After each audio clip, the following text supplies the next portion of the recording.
So I'm Raquel Meseguer, and this installation, audiovisual installation, is called A Crash Course in Cloud Spotting. Brackets, the subversive act of horizontality. So I discovered that scientists were using the sound of stars, and the stars really do make sound like musical instruments. They create harmonics. So Ish, as it stands at the moment, is a work in progress, but it's going to be developed further.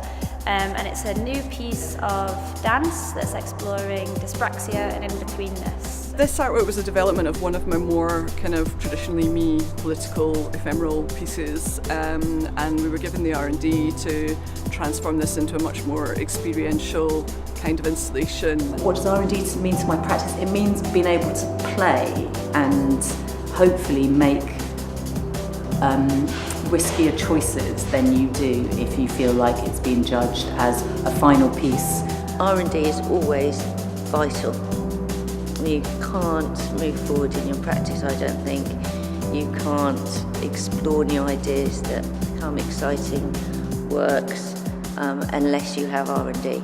It's super important actually, R&D, because it's really hard to go straight from a conception of something or a really small version of something to be able to kind of understand the process and what is going to need to be in place to kind of realise your ultimate vision. And if you're like me, and I like to work big, you know, and it involves a lot of engineering and a lot of project management, and you actually need that middle way where someone's going to fund you to kind of troubleshoot the engineering problems and figure out how to get from A to B, you know, via A.5 kind of thing. It's crucial. Like, I could not have Ish without the support that Unlimited have given me, without the time, the resources, the funds, you know, the human resources and the people that they've set me up with and the opportunities they put me on. The work wouldn't even be in development at all. It just can't be.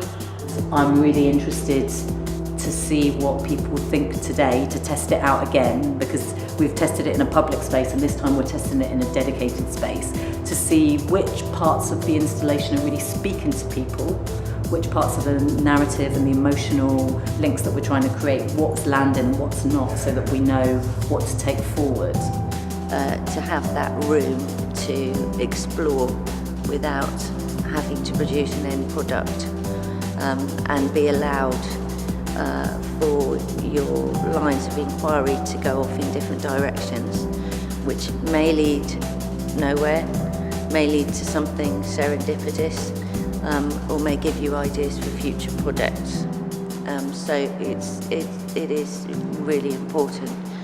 I make performance, I make dance work, so to be able to try out ideas, to be able to be in a space and just like develop things first, research with my body, and then begin to solidify things in a space that isn't like, well, in a space that's open enough for that development. It's not like, okay, you've got a week, make it.